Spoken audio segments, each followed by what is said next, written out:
Assalamualaikum warahmatullahi wabarakatuh. Innal hamdalillah nahmaduhu wa nasta'inuhu wa nastaghfiruh wa na'udzu billahi min shururi anfusina wa min sayyiati a'malina.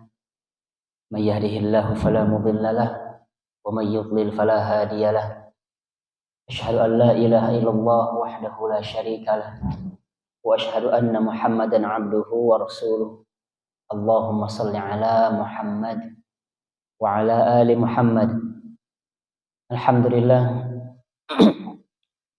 kita bersyukur kepada Allah Subhanahu wa ta'ala atas limpahan karunia yang diberikan kepada kita, sehingga dengan karunia tersebut, dengan nikmat waktu luang, kesehatan yang Allah berikan kepada kita dapat berkumpul di tempat yang mulia ini. Ini yang menjadikan kita seharusnya menjadi pribadi yang bersyukur kepada Allah Subhanahu wa ta'ala. Para hadirin yang dirahmati Allah Subhanahu wa ta'ala, pasca menjalani puasa di bulan Ramadan,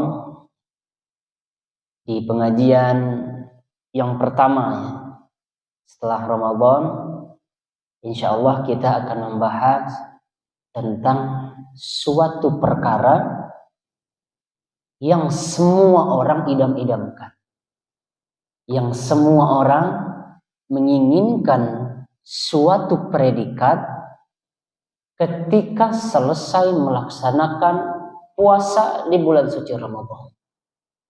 Semua hampir kaum muslimin sudah membaca ayatnya, sudah tahu artinya, tapi tidak semua yang paham maksudnya. Apa itu? Orang-orang yang melaksanakan puasa di bulan suci Ramadan tersebut, lalu kemudian dia selesai, tujuannya adalah supaya mereka mendapatkan predikat takwa. Cuma ini kuncinya, Bapak Ibu ya. Semua kita ingin predikat takwa tersebut. Setidaknya sepekan sekali kita mendengarkan khotib-khotib pada hari Jumat itu mengatakan ittaqullah haqqa tuqatih wala tamutunna illa wa antum muslimun, atau dengan redaksi yang lain, bertakwalah kepada Allah dengan sebenar-benar takwa dan janganlah kalian mati kecuali dalam keadaan muslim. Sering sekali kita mendengarkan kata-kata takwa ini, akan tetapi definisi yang lebih dalam tentang takwa itu sedikit sekali di antara kita yang mengetahui.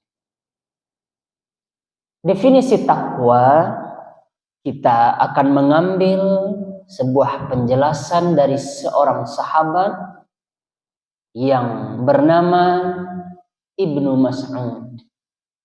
Beliau menjelaskan tentang takwa setidaknya ada 3. Yang pertama, orang yang bertakwa itu adalah orang yang selalu melakukan ketaatan, bukan kemaksiatan. Jadi setelah Ramadan, mari kita timbang diri kita masing-masing. Kita introspeksi masing-masing. Setelah Ramadan ini, apakah ketaatan kita yang semakin bertambah atau kemaksiatan yang semakin bertambah, yang semakin mendominasi? Nah, jadi yang ini kita sendiri yang mengetahui diri kita. Apakah ketaatan yang bertambah atau kemaksiatan justru yang mengalahkan ketaatan tersebut? Ini definisi takwa yang pertama menurut Ibnu Mas'ud. Lalu kemudian yang kedua, beliau mengatakan takwa itu adalah orang yang senantiasa bersyukur kepada Allah, bukan kufur. Yang faktanya kebanyakan manusia itu kufur kepada nikmat yang diberikan oleh Allah Subhanahu wa taala kepada mereka. Ini faktanya ya manusia. Kebanyakan manusia itu adalah kufur. Kalau misalkan diberikan ujian satu, ratusan bahkan ribuan nikmat itu akan hilang seketika. Kalau diberikan musibah, padahal ujiannya itu cuma satu. Jadi yang semua nikmat yang ada dalam tubuhnya ini semuanya akan hilang begitu saja. Nah, inilah sifat manusia. Oleh karenanya setelah Ramadan ini kita introspeksi diri.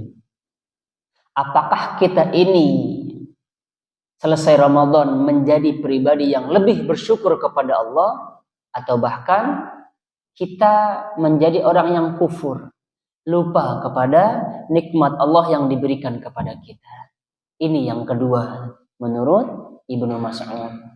Yang ketiga, definisi takwa itu adalah kita senantiasa ingat kepada Allah. Ingat kepada Allah, bukan melupakannya. Jadi orang yang selesai melaksanakan puasa di bulan suci Ramadan, mari kita timbang diri kita, apakah kita lebih senantiasa ingat kepada Allah atau justru kita lalai kepada Allah. Oleh karenanya Allah Subhanahu wa taala berfirman, "Alam ya'ni lil ladzina amanu an takhsha'a qulubuhum bi dzikrillah wa ma nazala minal haqq wa la yakunu kalladzina utul kitaba min qablu fatala 'alaihimul amadu faqasat qulubuhum wa katsirun minhum fasiqun." Sudah saatnya bagi kita ini yang Allah berikan umur sampai sekarang untuk mengingat Allah. Sudah waktunya, bukan memperbanyak ketawa-ketawa, bukan memperbanyak tentang urusan-urusan dunia. Jadi yang Allah berikan kepada kita umur sampai saat ini, itu sudah waktunya bagi kita untuk mengingat Allah. Kata Allah Subhanahu wa taala, jangan seperti ahli kitab pada zaman dahulu. Mereka diberikan umur yang panjang, mereka diberikan kenikmatan yang mewah. Justru dengan kenikmatan tersebut membuat hati mereka semakin keras. Nah, jadi kebanyakan di antara mereka itu adalah orang-orang yang fasik. Jadi kita berlindung dari sifat yang demikian. Oleh karenanya, definisi takwa yang ketiga menurut Ibnu Mas'ud adalah kita senantiasa ingat kepada Allah, bukan lupa kepadanya. Jadi kalau orang ingat kepada Allah, dia senantiasa akan melakukan ketaatan. Dia senantiasa akan berzikir dalam setiap waktu-waktu yang luang yang ada dalam dirinya. Makanya para hadirin yang dirahmati Allah Subhanahu wa taala, kalau kita ingin hati kita ditenangkan oleh Allah Subhanahu wa taala, hati kita tenang, maka perbanyaklah zikir. Kalau misalkan kehidupan kita yang menurut kita ujiannya banyak dan kita minta solusi, maka perbanyaklah sholat. Kalau kita ingin rezeki yang diberikan Allah, baik kadarnya sedikit ataupun banyak, rezeki itu supaya berkah kepada kita, maka perbanyak istighfar. Istighfar mah itu udah pendek, astagfirullah, selesai. Atau kita istighfar untuk orang tua kita juga, astagfirullah li wali walidayya. Kalau ada sebagian di antara kita yang tidak hafal, cukup kita pakai bahasa Indonesia. Ya Allah, ampuni dosa-dosaku dan dosa kedua orang tuaku. Selesai Bapak Ibu, dalam hati. Di waktu luang-luang kita seperti ini ya, selesai kajian, kita keluar dari masjid, kita baca doa keluar masjid, lalu kemudian kita senantiasa istighfar. Astagfirullah, astagfirullah, atau astagfirullahaladzim, atau kita bersolawat. Insya Allah Bapak Ibu ya, rezeki yang Allah berikan kepada kita pasti berkah. Sebab Bapak Ibu ya, berkah itu bukan berarti banyaknya duit, banyaknya uang yang kita peroleh, bukan. Betul, kita ini hidup di dunia pasti membutuhkan uang. Uang yang banyak bisa jadi kita bisa beli rumah yang mewah. Bisa jadi kita bisa membeli tempat duduk, kasur yang empuk, kamar yang indah dan lain sebagainya. Tapi kita tidak bisa membeli keadaan atau situasi yang ada di dalam rumah tersebut. Lihat ya, terkadang orang yang banyak uang, rumah yang begitu mewah, nyaman, tapi tidak bisa tidur. Padahal uang teh banyak. Makanya keadaan itulah yang tidak bisa kita beli. Dengan uang yang banyak, ya, uang yang banyak, kita bisa menyewa peralatan untuk olahraga. Tetapi kita tidak bisa membeli yang namanya kesehatan. Nah, oleh karenanya ya, kita manfaatkanlah ini. Apabila kita ingin diberkahkan rezekinya, banyak membaca istighfar. Kalau ingin diberikan solusi atas masalah yang diberikan oleh Allah atau ujian yang diberikan Allah kepada kita, berbanyak sholat dan tanamkan kesabaran dalam diri kita. Jadi semua masalah bagi orang yang bertakwa, pasti dia akan yakin Allah Subhanahu wa ta'ala pasti akan memberikan solusinya. Faktanya apa? Di umur kita yang sampai sekarang ini, ada yang umur 40 tahun, ada yang umur 50 tahun, bahkan di sini bisa jadi ada yang umur 60 tahun. Waktu SD, ujian teh banyak. Ternyata lulus. Beranjak ke SMP. SMP katanya banyak ujiannya. Ternyata alhamdulillah beranjak kepada tingkat SMA.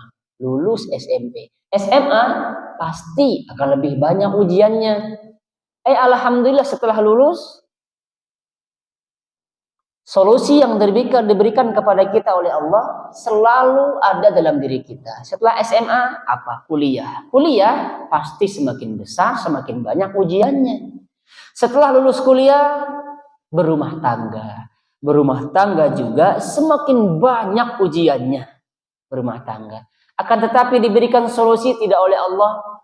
Diberikan solusi. Faktanya sekarang kita masih hidup, kita masih bisa menikmati ya kenikmatan-kenikmatan, kemewahan-kemewahan yang ada di dunia ini. Jadi Bapak Ibu, selagi kita masih hidup Allah pasti memberikan solusi, Allah pasti memberikan kita ujian. Ini intinya. Sehingga orang yang bertakwa ini, dia akan beranggapan bahwa ujian itu akan berbanding lurus dengan pertolongan Allah. Ujian akan berbanding lurus dengan pertolongan Allah. Inilah sikap orang yang beriman dan bertakwa. Sekarang ini ada ujian, pasti ada solusinya. Baik solusinya itu apakah langsung pada hari itu, atau nanti kita akan menunggu beberapa hari kemudian, beberapa bulan kemudian, beberapa tahun kemudian. Itulah sikap orang yang beriman. Hanya saja kitanya tidak sabar. Kita ingin ujian itu harus hari ini juga harus selesai. Padahal belum tentu itu baik buat kita. Kita ingin misalkan uang banyak, kita berdoa kepada Allah, ya Razzaq, urzuqni, kata. Ya Allah, yang maha memberikan rezeki, tolong ya Allah berikanlah aku rezeki. Berupa uang dalam hati kita. Tapi Allah juga belum kunjung menjawab doa kita tersebut. Bisa jadi kalau misalkan Allah jawab pada saat itu juga, itu yang membuat kita lalai.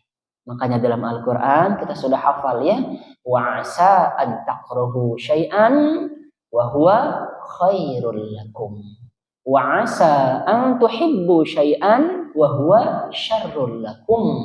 Bisa jadi apa yang baik menurut kita, yang tadinya kita minta uang yang harus saat ini juga dikabulkan oleh Allah, kita minta rumah yang saat ini juga atau bulan depan kita minta kepada Allah harus diijabah, bisa jadi itu tidak baik bagi kita. Ya, yang kita pandang itu tidak baik, bisa jadi baik bagi kita. Makanya Allah meneruskan, wallahu ya'lamu wa antum la ta'lamun. Allah yang lebih mengetahui daripada kalian.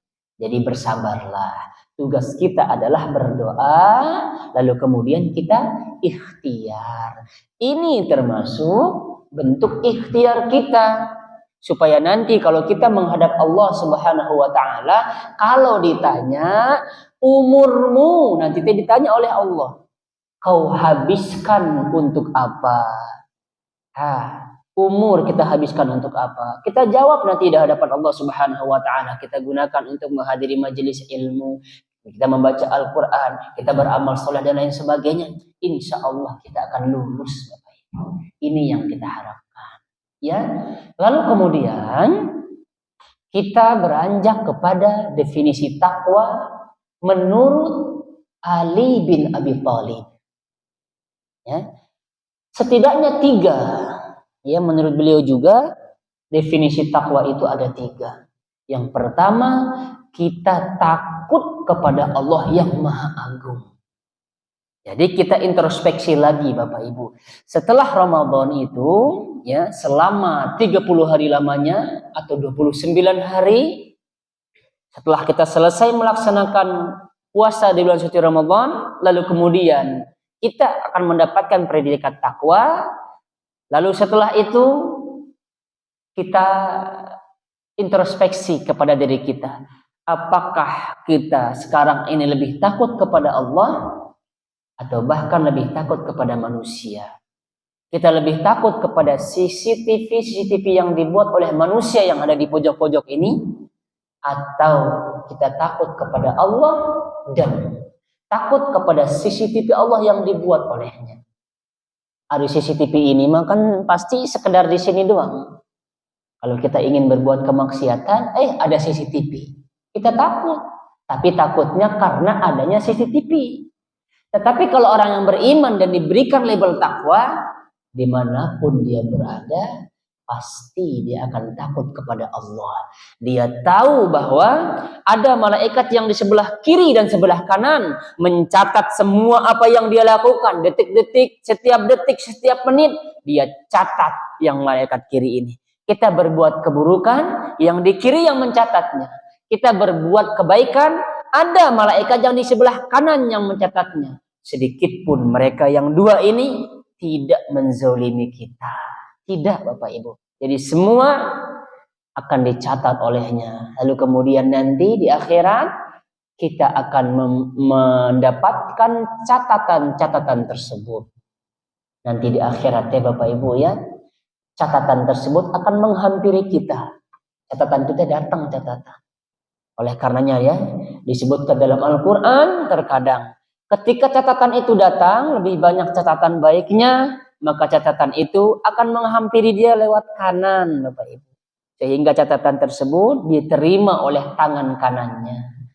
Adapun orang yang catatan buruknya lebih banyak, maka dia akan menerima catatannya itu dari lewat kiri, sebelah kiri. Diterimalah catatannya tersebut. Bahkan dalam sebuah tafsir mengatakan ada orang yang ketika catatannya itu datang dari arah yang kiri, dia sembunyikan tangannya ke belakang.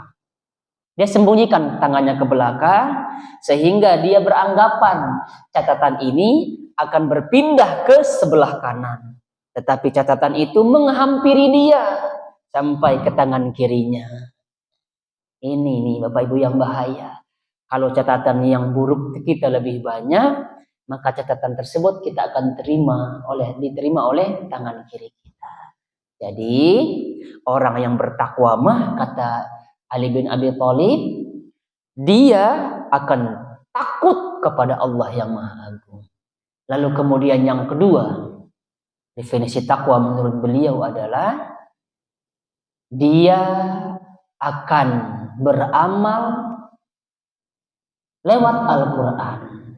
Ya, dia beramal melalui Al-Quran. Apa artinya beramal dengan Al-Quran? Artinya adalah kita melakukan suatu ibadah harus sesuai dengan petunjuk Allah dan Rasulnya. Nah, jadi mungkin ya, saking motivasinya yang besar itu, Nanti setelah Ramadan, saya janji kepada diri saya akan meningkatkan ibadahku, katanya. Saking semangatnya, saya mau sholat subuh 3 rakaat, katanya. Mau sholat subuh 4 rakaat. Saking semangatnya ini teh. Ini yang dimaksud oleh Ali bin Abi Thalib. Harus sesuai petunjuk Allah. Sekarang pertanyaannya, boleh tidak sholat subuh 4 rakaat? Tidak boleh. Kenapa tidak boleh? Karena tidak ada perintahnya. Jadi kalau ibadah, kita tanyakan perintahnya. Jangan menanyakan larangan. Tidak ada larangan, Bapak Ibu, di kitab-kitab hadis tidak ada. Di Al-Quran tidak ada larangan sholat subuh 4 rakaat. Tidak ada larangan. Tidak ada larangan. Tapi kita tanya perintahnya. Oleh karenanya ya Bapak Ibu ya, banyak orang yang melakukan suatu ibadah atas dasar hawa nafsu dia saja. Apa katanya? Loh, ini kan tidak ada larangannya. Jadi boleh-boleh saja dong katanya. Sehingga orang-orang banyak yang berkreasi tentang ibadah. Termasuk juga sholawat diselewengkan. Langsung kan konser masalah sholawat. Jadi perempuan laki-laki bercampur sambil joget-joget sholawat. Bapak Ibu ya. Ketika ditanya, oh tidak baik sholawat seperti ini loh. Sholawat kan bagus katanya. Sholawat bagus. Barang siapa yang bersolawat nanti dia akan disyafaat oleh Rasulullah SAW. Betul. Tapi caranya yang salah. Jadi kalau nanti ya orang yang berjanji ini dia akan lebih baik lagi, lebih semangat lagi. Pertama harus ikhlas kepada Allah kalau melakukan suatu ibadah. Yang kedua harus sesuai tuntunan Rasulullah SAW. Tidak seenaknya saja, nggak bisa seenaknya.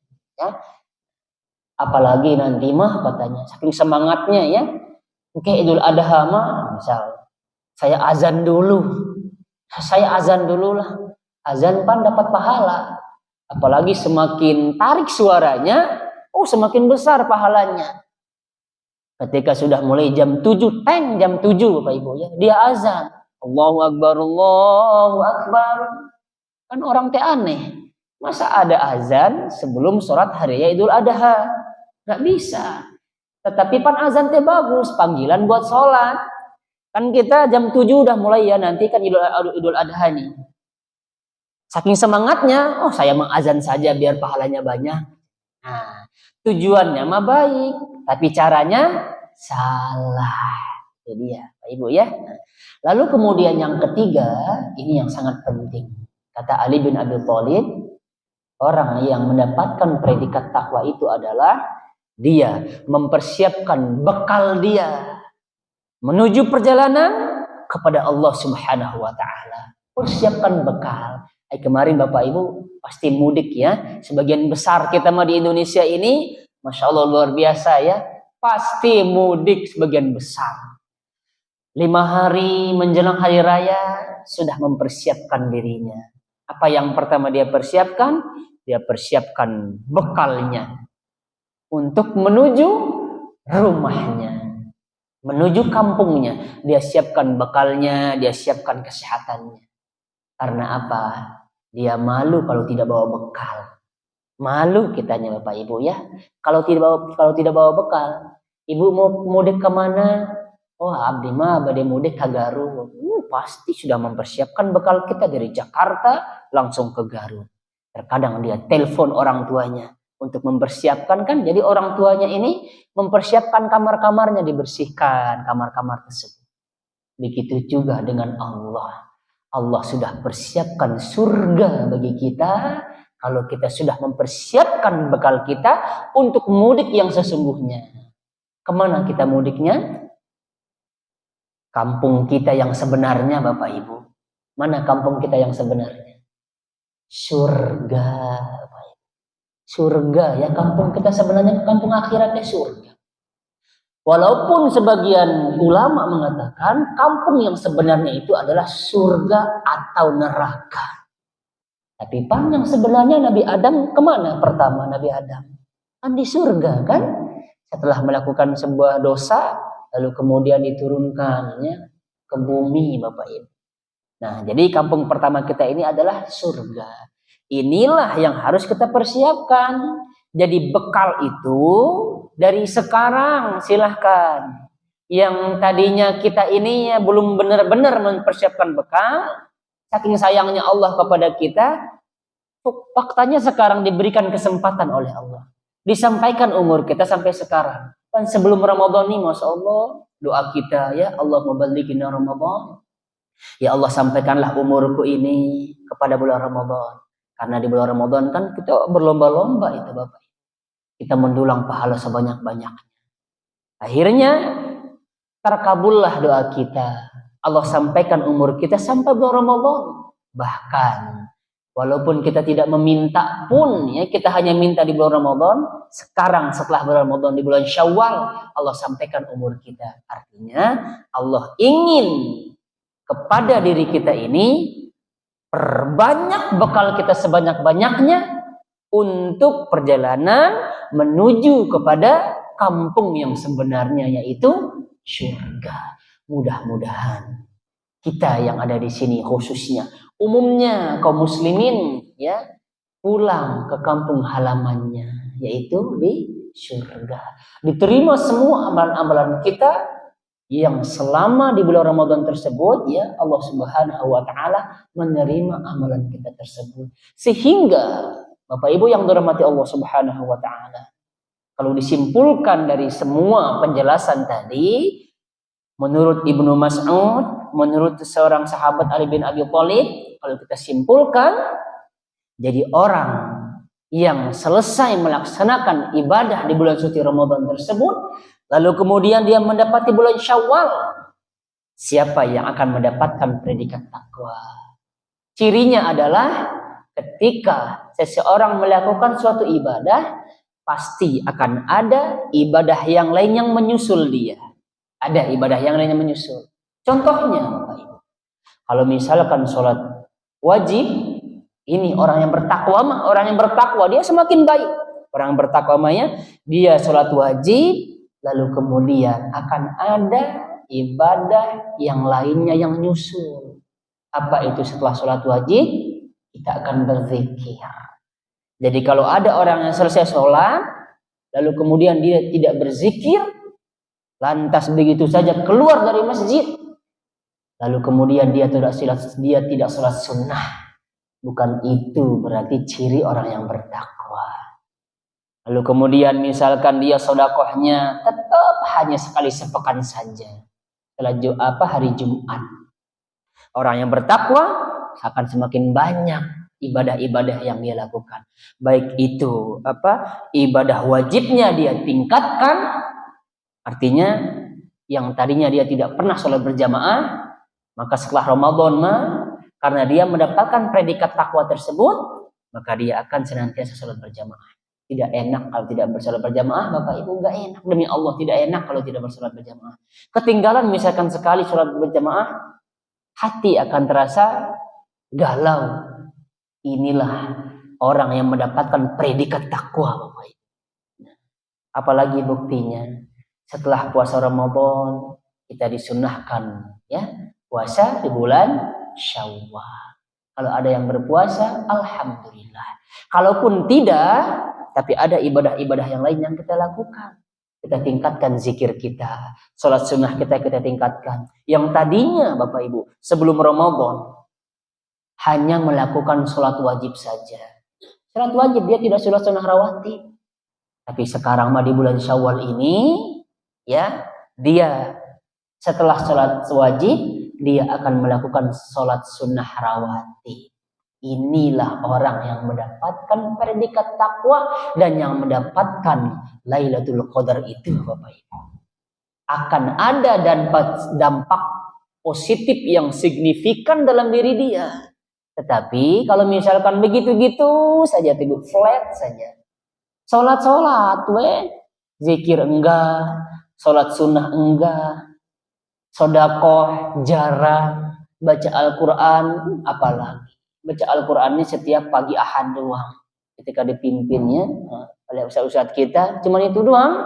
Bukan berarti Itu hanya orang yang beriman. Ya. Tapi predikat takwa itu dia tidak dapatkan hal yang demikian. Oleh karenanya sekarang tinggal kita ini nilai diri sendiri saja, Bapak Ibu. Udah orang tidak bisa menilai. Orang yang menilai, diri kita sendiri yang menilainya. Apakah ibadah kita semakin meningkat atau ibadah kita begitu-gitu saja? Bahkan na'udzubillah yang lebih buruk lagi, ibadah kita jauh semakin menurun. Zikir sudah enggak, baca Al-Quran enggak, malah berpindah kepada hobi yang baru, membaca Quran. Ini yang bahaya. Jadi puasa orang yang tersebut adalah tidak lulus. Dia hanya melakukan puasa sekedar menahan lapar dan dahaga. Puasa formalitas. Tapi kalau orang yang benar puasanya, akan ada dampak signifikan dalam diri dia. Oleh karenanya yang bahayanya Bapak Ibu, yang didoakan oleh malaikat yang paling mulia, lalu kemudian diaminkan oleh manusia yang paling mulia, siapa dia? Semoga dicelakakan, kata malaikat Jibril. Wahai Muhammad, katakan amin. Amin, kata Rasulullah. Bayangin Bapak Ibu, manusia yang paling mulia mengaminkan doa malaikat yang paling mulia, supaya dicelakakan orang yang mendapati bulan Ramadan, lalu kemudian selesai melakukan puasa di bulan suci Ramadan tersebut, sementara dia tidak mendapatkan ampunan. Ini orang yang rugi. Yang kedua, kata malaikat Jibril, aminkan wahai Muhammad, celaka bagi orang yang dia masih mendapati orang tuanya masih hidup. Orang tua masih hidup. Lalu kemudian tidak membuatnya masuk surga. Artinya apa? Dia sia-siakan orang tuanya. Dengan orang tuanya tidak membuat dia masuk surga, Bapak Ibu. Nah, itu dia Jadi, mulai sekarang yang hubungan kita misalkan dengan orang tua tidak baik, perbaiki, Bapak. Nggak ada gunanya kita ini hormat kepada ustaz, hormat kepada kiai, hormat sekali kepada habib. Tapi kepada orang tua biasa-biasa saja. Buat apa hal demikian? Jadi setelah Ramadan ini harusnya lebih baik, Bapak Ibu. Lihat banyak orangnya. Saya tidak menyalahkan ini, Bapak Ibu Misalkan bekas habib, Bapak Ibu. Masya Allah, sampai berebutan orang-orang minum bekas kiai. Harusnya kita sikap yang demikian itu kita terapkan kepada orang tua kita. Duduknya ada habib, ada kiai kita, ada guru-guru kita. Ada misalkan di depan, kita mah jalannya Masya Allah Bapak Ibu. Sampai begini ibunya jalan. Tapi kepada orang tua kita meloncat di depan orang tua. Apakah ini maksud orang yang yang mendapatkan predikat takwa tersebut? Bukan. Apalagi kepada para istri sekarang. Saya sindir sedikit. Habis waktunya. Nah, sedikit lagi lah Bapak Ibu Ini buat para istri dulu. Nggak ada gunanya para ibu-ibu Ibu rajin baca Quran, rajin ngaji, rajin ke majelis ilmu. Hafalan ibu 30 juz misal. Hadis ibu sudah hafal hadis semua. Tapi kelakuan ibu terhadap suami menyakiti hati suami, lantas kemudian suami tidak ridho. Bagaimanapun ini sikap suami, sifat suami, kalau dia tidak ridho, ibu belum bisa masuk surga, belum bisa. Setinggi apapun amalan ibu, sebanyak apapun amalan, tapi kalau suami tidak ridho, ibu belum bisa masuk surga. Oleh karenanya biasakan sekarang berterima kasih kepada suami, berterima kasih kepada suami. Rezeki misalkan sedikit yang suami bawa, ibu katakan alhamdulillah, terima kasih abang, terima kasih ayah, terima kasih terima kasih akang atas rezeki yang engkau berikan ya atas perantara ya kau kerja, lalu kemudian Allah berikan rezeki, terima kasih banyak, mudah-mudahan berkah. Biasakan berterima kasih kepada suami. Sekali lagi, nggak ada gunanya ibu rajin ngaji, rajin puasa, rajin sodako, haji berpuluh-puluhan kali, nggak ada gunanya kalau misalkan ibu menyakiti hati suami. Kadang kan banyak ibu-ibu kan biasanya ngaji tuh, paling rajin ngaji ibu-ibu. Tapi pas di rumah, Masya Allah, memperlakukan suami seperti budak. Memperlakukan suami seperti pembantu. Jadi ibu adalah suami pembantu. Kalau ibu ya memposisikan suami sebagai raja, maka ibu adalah suami raja. Bagaimanapun sikap ya Bapak Ibu, sikap suami tetap ibu layani, taat kepada suami selagi suami itu tidak menyuruh kita untuk melakukan kemaksiatan. Itu yang harus ibu pegang dengan baik. Apalagi sudah masa umur sekian, Masya Allah, harusnya lebih romantis. Ya, nah, mudah-mudahan ya ini ada manfaatnya. Sehingga Bapak Ibu dengan kalau misalkan masih kemarin tidak maksimal puasanya, setelah Ramadan misalkan masih belum maksimal juga, alhamdulillah Allah masih berikan kita kesempatan saat ini. Sebesar apapun dosa kita Bapak Ibu ya, sepenuh apapun dosa kita, setinggi apapun dosa kita, tenang Bapak Ibu. Manusia bisa jadi memaafkan kita ya, tapi kalau dosa kita banyak, kemungkinan besar manusia tidak memaafkan. Kalau misalkan dosa sekali, paling seminggu kita bisa maafkan, sehari kita bisa maafkan, hari itu juga kita bisa maafkan. Tetapi kalau dosanya sudah banyak, menyakiti hati kita, menyakiti semua orang, kiranya sulit bagi kita untuk memaafkan orang tersebut. Tetapi Allah lihat, Bapak Ibu, saking rahmatnya Allah. Apa kata Allah?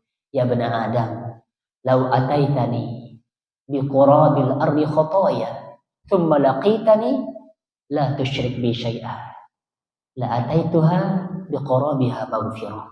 Wahai anak Adam, kata Allah, apa itu?